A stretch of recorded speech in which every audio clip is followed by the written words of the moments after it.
কাজী ইয়াহইয়া ইবনে আকসাম রাহমাতুল্লাহ আলাইহি ওসিয়ত করে গেলেন, আমি যদি এই মুহূর্তে দুনিয়া থেকে বিদায় হয়ে যাই, তাহলে আমার চুল দাড়িগুলা কৃত্রিমভাবে রং মেখে সাদা বানায় তারপরে আমাকে দাফন করিও। ইন্তেকাল হয়ে গেলে ওনাকে কৃত্রিমভাবে সাদা বানাইলেন চুলগুলো দাড়িগুলা, তারপরে কাফনের প্যাকেট বানায়া অন্ধকার কবরে শায়িত করে দিলেন। উনি যখন দুনিয়া থেকে বিদায় হয়ে যায়, চুলদারিগুলো সাদা বানায়া যখন কবরে রাইখা চলে আসছে, পুনরায় ফিরিস্তারা যখন তাকে রূহ দেওয়া হলো, রূহ দেওয়ার পর দুইজন ফিরিস্তা এসে তাকে প্রশ্ন করবে। একটু অবাক হয়ে গেল, কিরা আইডি কার্ডের চেহারার সাথে এই চেহারার তো মিল নাই। আইডি কার্ডের চেহারা চুলদারি কয়েকটা পাকছে মাত্র, আর এই মুরব্বির দেখি সব চুলদারি পাইকা সাদা হয়ে গেল। আইডি কার্ডের চেহারার সাথে তার চেহারার মিল পাইতেছে না। তাই ফিরিস্তারা একটু রাগান্বিত হয়ে আশ্চর্য হয়ে জিজ্ঞেস করলেন, মার রাব্বুকা? কাজী ইয়াহইয়া ইবনে আকসাম কোনো জবাব দেয় না, হা হা লা আদ্রিও বলে না, আমার রব আল্লাহ। প্রশ্নের সঠিক জবাব দেওয়া দেয় না। ফিরিস্তাদের কাছে আল্লাহ তাআলা দুইটা অপশন রাখছেন, কেউ যদি বলে হা হা লা আদ্রি, তার জন্য জাহান্নামের ব্যবস্থা, আর যদি কেউ বলে আমার রব একমাত্র আল্লাহ, তার জন্য জান্নাতের ব্যবস্থা। কেউ যদি চুপ থাকে তার জন্য কি হবে এটা ফিরিস্তারা জানেন না। ফিরিস্তারা আবার আল্লাহ তাআলার সাথে কন্টাক্ট করলেন, হে মালিক, ওগো আল্লাহ তাআলা, তোমার বান্দা কাজী ইয়াহইয়া ইবনে আকসাম প্রশ্নের সঠিক জবাবও দেয় না, হা হা লা আদ্রিও বলে না। আমরা কি করতে পারে আপনি একটু জানাইলে আমরা উপকৃত হব। আল্লাহ তাআলা কয়, ফিরিস্তারা তোমরা থামো, আমি আল্লাহ তাকে জিজ্ঞেস করি তোমাদের প্রশ্নের জবাব দেয় না কেন। সুবহানাল্লাহ। আল্লাহ সরাসরি কুদরতি আওয়াজ দিয়া জানতে চাইলেন, হে কাজী ইয়াহইয়া ইবনে আকসাম, কি ব্যাপার? আমার ফেরেশতারা তোমাকে প্রশ্ন করেছে, জবাব দাও না কেন? হা হা লা আদ্রিও বলো না, রব্বি আল্লাহ বলে সঠিক জবাবটাও দাও না, কি হয়েছে তোমার? এইভাবে আশ্চর্য হয়ে ফেরেশতাদের দিকে তাকায় আসো কেন? আল্লাহ তাআলা প্রশ্ন করার পর কাজী ইয়াহইয়া ইবনে আকসাম ডাক দিয়া কয়, হে মালিক, ফেরেশতারা যখন আমাকে রাগের সাথে ধমক দিয়া জিজ্ঞেস করছে মার রাব্বুকা, ফেরেশতাদের এই ধরন দেখা এদের কথাবার্তার স্টাইল আমার পছন্দ হয় নাই। আল্লাহর হাবিবের একটা হাদিস আমি গবেষণা করছিলাম, যেরকম সুবহানাল্লাহ। আল্লাহ তাআলা জিজ্ঞেস করে, হ্যাঁ কাজী ইয়াহইয়া ইবনে আকসাম, ফেরেশতারা তোমাকে প্রশ্ন করছে, জবাব না দিয়া তুমি হাদিস নিয়ে গবেষণা করো, কোন হাদিস বলো? আয় আল্লাহ, তোমার হাবিব বলেছেন, ক্বালা সাইয়্যিদুনা রাসূলুল্লাহ সাল্লাল্লাহু আলাইহি ওয়াসাল্লাম, ইন্নাল্লাহা লা ইস্তাহয়ী লিশাইবাতিল মুমিন। চুল সাদা হয়ে গেছে, দাড়িগুলো সাদা হয়ে গেছে, চুল সাদা দাড়ি সাদাওয়ালা এমন মুরব্বীরা যদি আল্লাহ তাআলার কাছে কোনো কিছু চায়, আল্লাহ তাআলার কাছে দোয়া করে, আল্লাহ তার দোয়া ফেরত দেয় না, কবুল করে নেয়। যেরকম সুবহানাল্লাহ। কাজী ইয়াহইয়া ইবনে আকসাম কয়, হে মালিক, আমার চুল সাদা দাড়ি সাদা, আমি একজন মুরব্বী, ফেরেশতারা আমাকে সেই হিসাবে সম্মান করে নাই। আমাকে ধমক দিয়া জিজ্ঞেস করেছে, মার রাব্বুকা, আয় আল্লাহ আপনি বলেন তোমার হাবিবের, আপনার হাবিব তথা মুহাম্মদুর রাসূলুল্লাহ সাল্লাল্লাহু আলাইহি ওয়াসাল্লামের এই হাদিসটা সত্য নাকি মিথ্যা? আল্লাহ ডাক দিয়া কয়, আমার হাবিবের হাদিস 100% সত্য, কিন্তু তুমি তো হইলা ডুপ্লিকেট বুড়া। সুবহানাল্লাহ। তুই তো বেটা 2 নাম্বার বুইড়া, চুল দাড়ি তো সবগুলো পাকে নাই, রং মাইখা পাকাইছ। তবে থামো, কেন এইভাবে চুল দাড়িগুলো সাদা বানাইলা সেই জবাব দাও। আল্লাহ জিজ্ঞেস করে, হ্যাঁ কাজী ইয়াহইয়া ইবনে আকসাম, জমিনের মানুষ সাদা দাড়িগুলো কালো বানাইবার চায়। 60 বছর 80 বছরের মানুষ ক্লিন শেভ কইরা জোয়ান সাজবার চায়, চুল দাড়িগুলো কালো খেতাব লাগায় কালো বানায়া জোয়ান সাজতে চায়। আর তুমি জোয়ান মানুষটা, আদা বুড়া মানুষটা পুরা বুড়া হয়ে গেল কেমনে? চুলদারি সাদা বানায় কেন কবরে আসলা? কাজী ইয়াহইয়া ইবনে আকসাম ডাক দেয়া কয়, মালিক গো, চুলদারি সাদা বানায় কবরে আসলাম, তার কারণ হলো কবরে ফেরেশতারা যদি আমাকে মুরব্বি দেখা এইভাবে আমাকে ছাড় দিয়া দেয়, মাফ করে দেয়, আমাকে প্রশ্ন না কইরা চলে যায়, যে একজন বুড়া মানুষ, মুরব্বী মানুষ, দাদার বয়সী মানুষ বসে আছে, এই মনে কইরা যদি আমাকে ছাড় দিয়া চলে যায় তাহলে আমি পার পেয়ে যাব।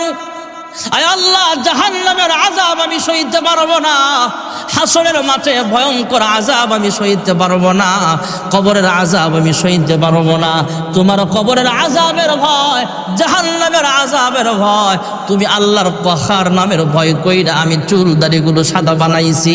আল্লাহ ডাক দিয়া কয়, হে ফেরেশতারা রে, যেই কাজী ইয়াহইয়া ইবনে আকসাম চুল দাড়ি সাদা বানায় আসছে, যার ভিতরে জাহান্নামের আযাবের ভয় আছে, আমি আল্লাহর ভয় আছে, তার আর প্রশ্ন কইরা তোমরা বিরক্ত করিও না। এই মুহূর্তে তার কবরটা তোমরা জান্নাতের বাগান বানাও। যখন সুবহানাল্লাহ।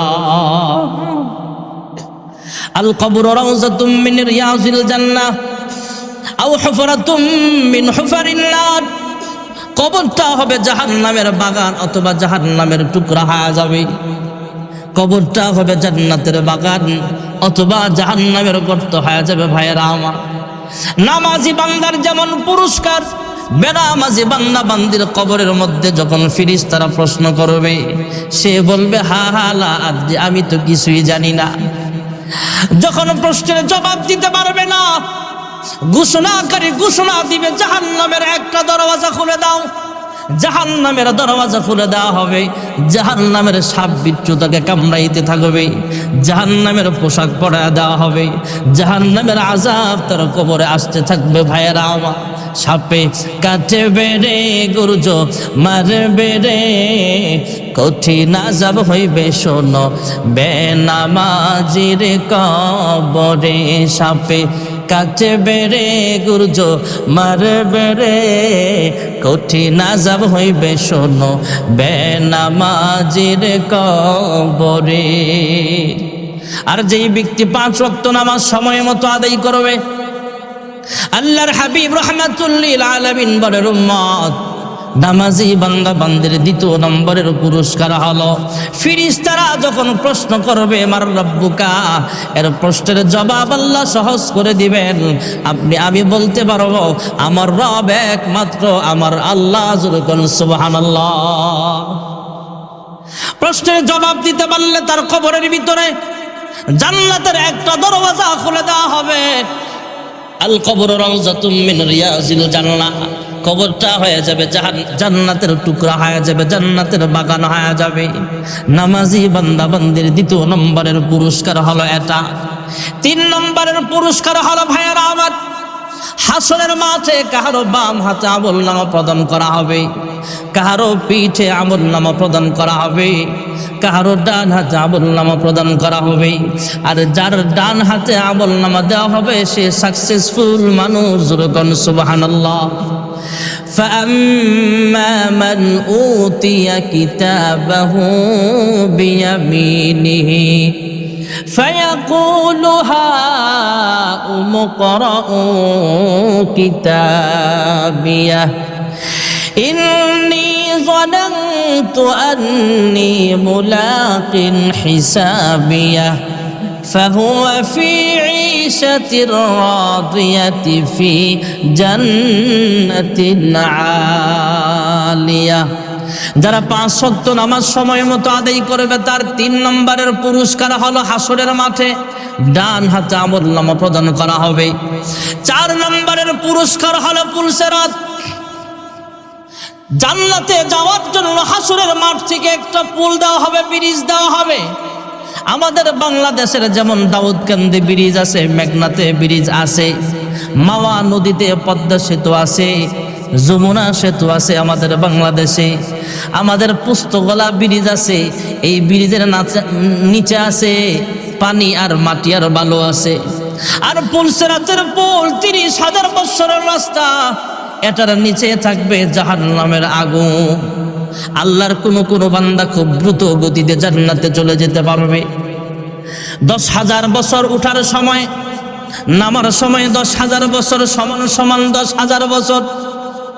নামাজি বান্দা বান্দি সেখানে ভিআইপি ভাবে পার হবে, ঠিক আছে, তবে যারা আমল সবচেয়ে দুর্বল তার পার হওয়াটা অনেক মুশকিল হয়ে যাবে, কষ্ট হয়ে যাবে। কেউ মোটর সাইকেলের গতিতে পার হবে, কেউ বিমানের গতিতে পার হবে, কেউ আবার মুরব্বী বয়স্ক মানুষের মতো আস্তে আস্তে পার হতে যাবে। আমল পাওয়ার কম, ইমানের বলডিস কম, ইমান আমল যাদের দুর্বল, এই মানুষটা যখন আস্তে আস্তে পুলসিরাতের পুল পার হতে যাবে, ভাইয়েরা আমার, নিচের জাহান্নামের সাপ তাকে কামড় মারতে চাইবে, জাহান্নামের আগুন থেকে জ্বালায় ফেলতে চাইবে, জাহান্নামের লোহার আংটা তাকে থাবামের জাহান্নামে নামায় ফেলতে চাইবে। আল্লাহর বান্দা চোখের পানি ফেলে সেদিন কাঁদবে, আয় আল্লাহ আমাকে জাহান্নামের আগুন থেকে বাঁচা। জাহান্নামের আগুন মাবুদ সইতে পারব না, দুনিয়াও আখেরাতে আমাকে কাঁদায়ো না। আল্লাহ তাআলা আমাদের সবাইকে জাহান্নাম থেকে বাঁচাও, সকলে বলে আমিন। আল্লাহর কোন বান্দা আস্তে আস্তে পার হবে, ভাইয়েরা আমার। আর যেই ব্যক্তি 5 ওয়াক্ত নামাজ সময় মতো আদায় করবে, 4 নম্বরের পুরস্কার হবে এটা, পুলসিরাত 30,000 বছরের রাস্তা চোখের পলকে আল্লাহ পার করায় দিবে। জোরে কোন সুবহানাল্লাহ। তাহলে নামাজি বান্দা বান্দির 1 নম্বরের পুরস্কার হলো দুনিয়ার জমিনে আল্লাহ তাআলা রিজিকের অভাব দূর করিয়া দিবেন। 2 নম্বরের পুরস্কার হলো কবরে ফেরেশতাদের প্রশ্নের জবাব আল্লাহ সহজ করিয়া দিবেন।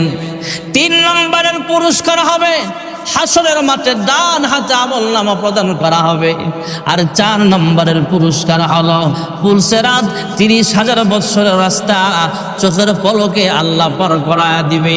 আর 5 নম্বরের ভিআইপি পুরস্কার হলো ইন্নাল্লাযীনা আমানু